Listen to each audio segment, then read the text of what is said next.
बिस्मिल्लाहिर्रहमानिर्रहीम। अच्छा बड़ा नेक्स्ट टॉपिक हमारा है हाइड्रोजन बॉन्डिंग का।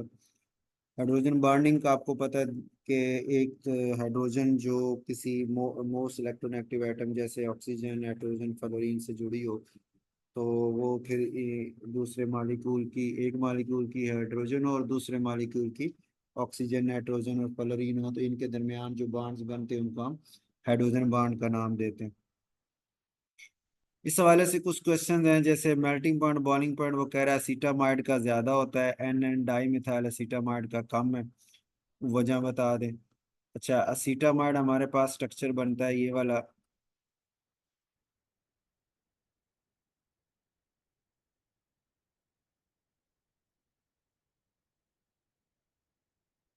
ठीक हो गई। और एन एन डाई मिथाइल जो एसीटामाइड है उसमें क्या है कि नाइट्रोजन के ऊपर दो मिथाइल ग्रुप लग जाएंगे।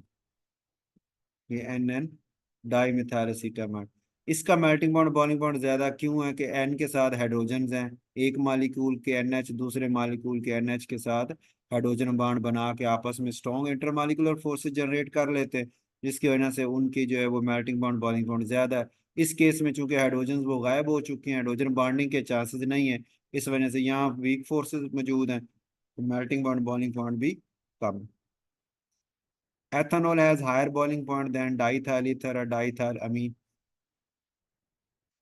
एथानॉल का स्ट्रक्चर आपके जहन में है, तो दो कार्बन है, फिर उसके पास OH ग्रुप भी आता है, तो एथानॉल का बॉइलिंग पॉइंट ज्यादा है किसकी निस्बत से? डाई इथाइल ईथर और डाई इथाइल अमीन की निस्बत से। ये ईथर है जिसके साथ दो इथाइल ग्रुप जुड़े हुए हैं।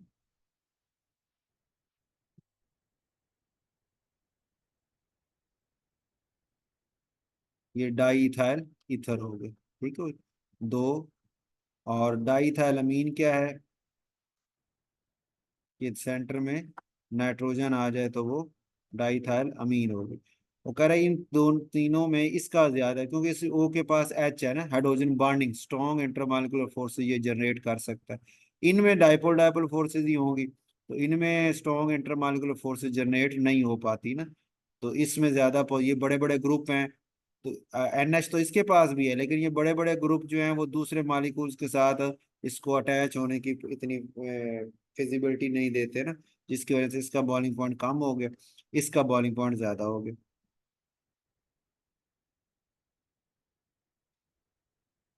अल्कोहल है higher boiling point than corresponding aldehyde और कीटोन, उसकी वजह भी ये अल्कोहल में OH है, हाइड्रोजन बॉन्डिंग होती है, अल्डिहाइड और कीटोन में कार्बोनाइल ग्रुप होता है जो डायपोल डायपोल फोर्सेस ही शो कर सकता है, जो हाइड्रोजन बॉन्डिंग से कमजोर होती है।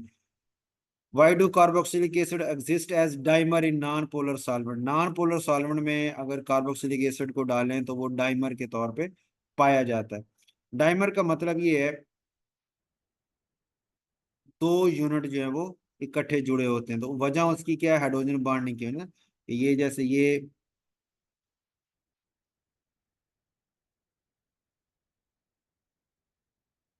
एक कार्बोक्सिलिक एसिड है। ठीक हो गई। अच्छा, इसी तरह का अब इसका स्ट्रक्चर मैं थोड़ा सा चेंज कर रहा हूँ, क्योंकि वो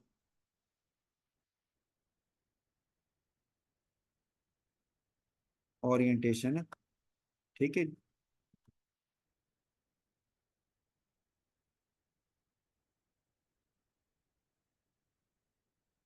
अब दूसरा मालिक्यूल इसी तरह ऐसे आ जाता है,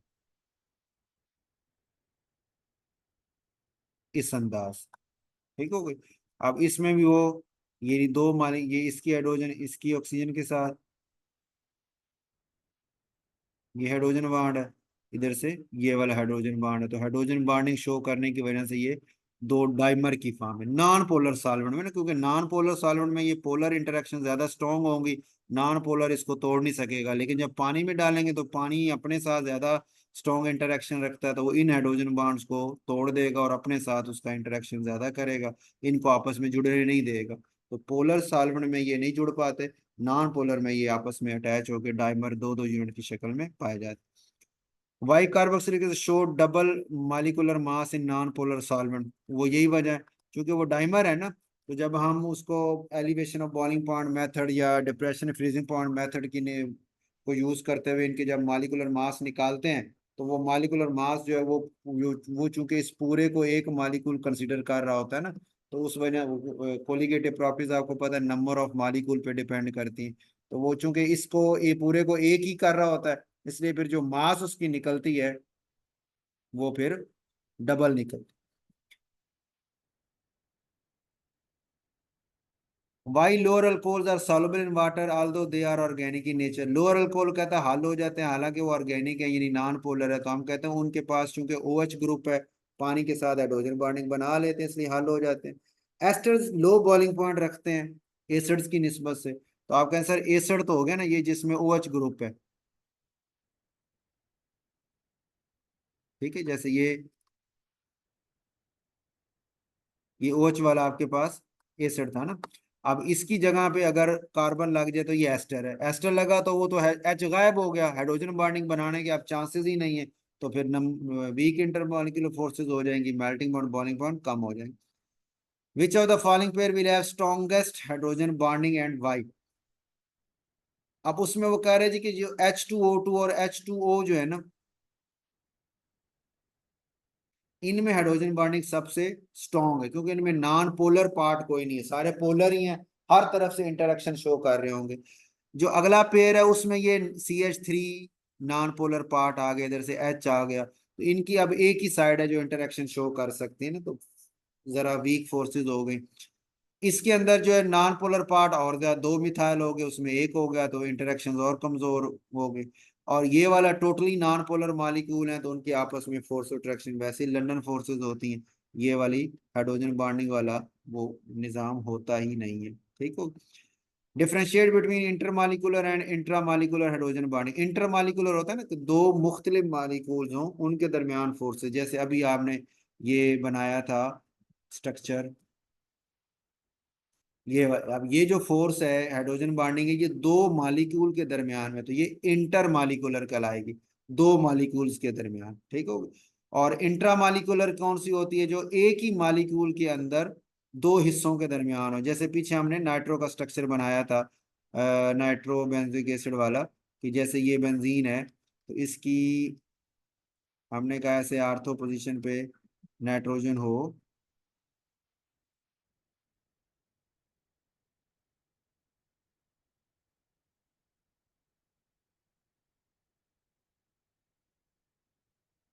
ठीक हो गए, तो इसको आपने कहा था ये माइनस है, और उसको आपने नाम दिया था ये प्लस, ये नाइट्रो का स्ट्रक्चर हो गया। अब इसी के साथ अगर वो हाइड्रोक्सी आ जाए, फिनोल की मैं मिसाल दे रहा हूँ जैसे,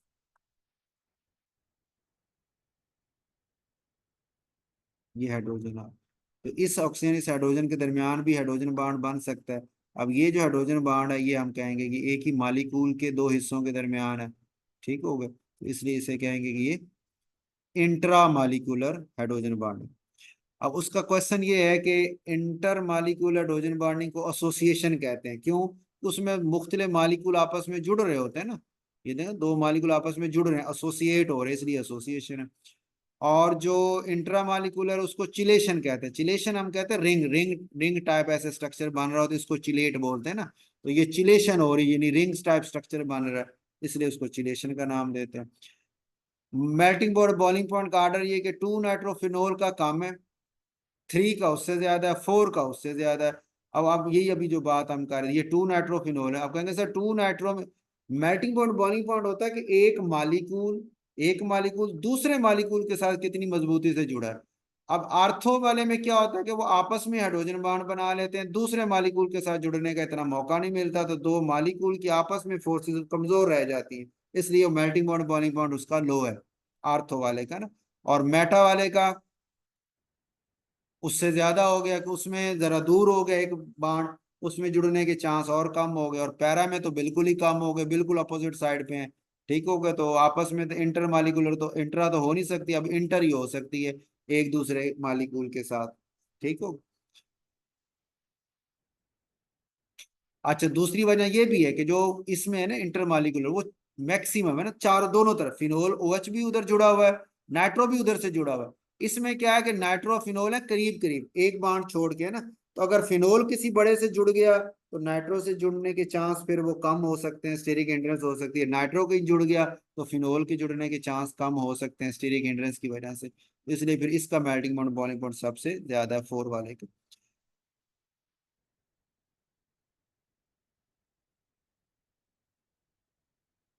explain the following melting point और बॉइलिंग पॉइंट ऑर्डर। 2 क्लोरोफिनोल जो है इसका मेल्टिंग पॉइंट बॉइलिंग पॉइंट कम है, 3 वाले का उससे ज्यादा, 4 वाले का उससे ज्यादा। वही रीजन कि 2 वाला करीब है, इंट्रामालिकुलर हाइड्रोजन बॉन्डिंग शो कर रहा है, 3 वाला जरा कम है और 4 वाला वो दूर हो जाता है, बिल्कुल उसी तरह जो ऊपर अभी आपने बताया। अच्छा जी, कैटिकोल का मेल्टिंग पॉइंट बॉइलिंग पॉइंट वो कह रहा है सबसे कहा है। कैटिकोल किसे कहते हैं? 1,2 डाइहाइड्रोक्सी बेंजीन, यानी आर्थो पोजीशन में।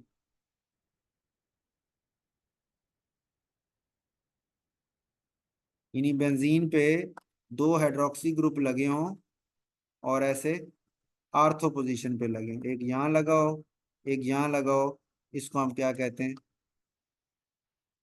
कैटिको। ठीक है, 1,2 डाइड्रोक्सिल।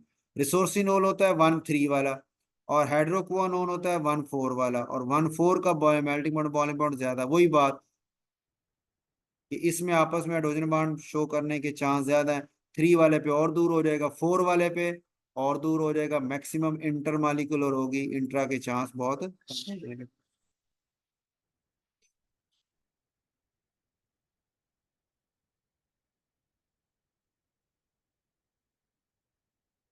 ठीक हो गई। तो इसमें हमारे पास आ गया ये वाला पॉइंट। उसके बाद है 131 वाला कि why ortho hydroxy benzoic acid is 40 times more acidic than para hydroxy. Ortho वाला 40 टाइम एसिडिक ज्यादा है पैरा हाइड्रोक्सी से ना, उसकी वजह बता दें। यानी आर्थो हाइड्रोक्सी बेंजोइक एसिड, यहाँ पे एसिड का ग्रुप लगा ना, COOH, ये ज्यादा एसिडिक है किसकी निस्बत से? पैरा की निस्बत से। पैरा में तो है ना, दूर है ना 4 पोजीशन में, ये इधर है वो उधर है। अच्छा, रेजोनेंस के तहत जो इन्होंने लोन पेयर को लाना था और इधर माइनस चार्ज लेके आना था इसने, वो आर्थोपी वाला भी लाएगा पैरा वाला भी लाएगा, उसमें दोनों है बराबर। अब फर्क सिर्फ ये आ रहा है, जो करीब वाला है ना वो क्या कर रहा है कि जब ये H लूज कर देता है तो इसका O माइनस को वो स्टेबलाइज भी कर रहा है, कार्बोक्सिलेट आयन को ये हाइड्रोजन बॉन्डिंग के तहत इंट्रामालिक्यूलर के तहत स्टेबलाइज भी कर रहा है, जिसकी वजह से वो उसके बढ़ने के चांस ज्यादा हो जाते हैं, उसकी स्टेबिलिटी जो है वो भी ज्यादा हो जाती है। ठीक हो गई। उसके बाद हमारे पास है Y2 nitrophenol has less solubility than 4 nitrophenol. 2 की सॉल्युबिलिटी कम है 4 से। अब जाहिर बात, जो 2 नाइट्रोफिनोल अभी आपने ये ड्रा किया था ये वाला, तो 2 की आपने कहा सर सॉल्युबिलिटी तो तब हो ना जब ये OH ग्रुप नाइट्रो ग्रुप पानी के साथ इंटरेक्शन शो करें और उसके साथ हालों। जब ये आपस में इंटरेक्शन शो कर लेंगे तो पानी के साथ तो इंटरेक्शन करने के लिए इतने अवेलेबल ही नहीं होंगे, तो फिर सॉल्युबिलिटी तो सॉल्युबल तो नहीं हो सकेंगे। 4 नाइट्रो में ये एक यहाँ है, हाइड्रोक्सी यहाँ है, तो आपस में तो कर नहीं सकते, फिर वो पानी के मालिक्यूल के साथ ही हाइड्रोजन बॉन्डिंग शो करेंगे और वो हल हो जाएगा। 2 नाइट्रो वीकर एसिड है 4 नाइट्रो, हालांकि इंडक्टिव फैट जो है वो more effective at ortho position than para. कि आर्थो पोजिशन पे इंडक्टिव फैट ज्यादा होता है पैरा की निस्बत से। ठीक हो गया, 4 की निस्बत से, तो फिर भी आर्थो वाला वो कह रहा है कम एसिडिक है, 4 वाला ज्यादा एसिडिक है। वो वजह क्या है उसकी कि -I चार्ज तो वो लेके आते हैं, आर्थ जो 2 नाइट्रोफिनोल हो या 4 nitro, nitro group withdrawing group जो है, वो चाहे आर्थो पे हो चाहे पैरा पे हो, रेजोनेंस के तहत उन्होंने रिंग की तरफ प्लस चार्ज लेके जाना है। ठीक है, इलेक्ट्रॉन डेफिशिएंसी वो 2 फिनोल 2 वाला भी करेगा, उसमें बराबर है। अब एक्स्ट्रा चीज क्या आ रही है जिसकी वजह से 2 वाला जो है वो ज्यादा, कि वो इंट्रा मालिकुलर हाइड्रोजन बॉन्डिंग आ रही है, जिसमें फिनोल और नाइट्रो आपस में ही, जैसे ये अभी हमने शो किया, ये फिनोल और नाइट्रो अब इस H के लिए लूज होना मुश्किल हो रहा है हाइड्रोजन बॉन्डिंग की वजह से, इसकी एसिडिटी कम होगी। उसके बाद है जी, second association constant of malic acid is much less than that of fumaric acid. Fumaric acid की निस्बत से मैलिक एसिड का जो सेकंड डिसोसिएशन कांस्टेंट है वो बहुत ज्यादा छोटा होता है, कम होता है। मैलिक और फ्यूमेरिक की वजह ये है कि मैलिक जो है वो सिस है, और जो वो फ्यूमेरिक है वो ट्रांसफॉर्म है। ठीक हो गया। सिस वाला जो है ना, उसकी दूसरे की वैल्यू कम इसलिए है कि वो दूसरा वाला उसको लूज नहीं होने देता ना। मतलब जैसे देखे ना, ये डबल बॉन्ड हो और ये C double bond O H, ये मैलिक एसिड है, सिज फॉर्म वाला। ठीक हो। एक होता है ट्रांसफॉर्म वाला, फ्यूमेरिक एसिड जिसे हम नाम दे रहे हैं, उसमें ये सी डबल एच ग्रुप इस तरफ आ रहा है। ठीक हो, ट्रांसफर। वो कहता है ये जब एक एच लूज कर देता है ना, तो ओ माइनस बना, ओ माइनस उधर से एच वो उसको स्टेबलाइज कर रहा होता है। एच ये वाला एच जो है, जब इसमें से एक एच निकल जाता है तो ये बना सी डबल ओ माइनस। ये माइनस चार्ज इस एच को अपने साथ अटैच कर रहा होता है, दूसरे को लूज करना मुश्किल बना देता है। तो दूसरे की जो डिसोसिएशन कांस्टेंट है वो कम हो जाता है। ये याद होगा हमने पीछे वो इंडक्टिव फैट में मेलोनिक एसिड के हवाले से भी ये ऐसी बात की थी कि पहले वाला का जो है वो के वैल्यू बड़ी होती है और अगले की छोटी होती। तो ये वही बात यहाँ पे भी उसी तरह कर रहा है कि इसमें जो सेकंड, चूंकि ये सेम साइड है, तो ये एक एच निकल गया तो वो माइनस कार्बोक्सिलेट आयन दूसरी हाइड्रोजन को कैप्चर कर लेता है, जिसकी वजह से वो लूज होने मुश्किल हो जाती। इसमें ऐसा मुमकिन नहीं, एक हो गया तो चूंकि दूर है वो उधर है, तो वो अपना अलग से ही होगा, उसे ये वाला कैप्चर नहीं कर सकता। तो फ्यूमेरिक में फिर दूसरे की वैल्यू ज्यादा है सेकंड डिसोसिएशन की, लेकिन इसमें सेकंड की कम हो जाती। टू हाइड्रोक्सी बेंजोइक एसिड कम है एसिडिक, टू सिक्स डाइहाइड्रोक्सी ज्यादा है एसिडिक है। आप कहेंगे सर हमने पीछे बात की थी हाइड्रोक्सी की खूबी है कि वो जब एच लूज हो जाता है तो कार्बोक्सिलेट आयन को स्टेबलाइज करता है, लेकिन टू सिक्स जब दो हाइड्रोक्सी लगे होंगे तो स्टेबलाइजेशन के चांसेस ज्यादा हो जाएंगे वो इंट्रामालिकुलर हाइड्रोजन के तहत, तो इस वजह से वो फिर वो उसकी एसिडिटी भी ज्यादा हो जाएगी। ठीक हो गई। तो यहाँ तक बेटा आपका जो है ना एसिडिटी वाला पॉइंट, ये हाइड्रोजन बॉन्डिंग वाला पॉइंट वो हमारा मुकम्मल हो जाते हैं क्वेश्चन।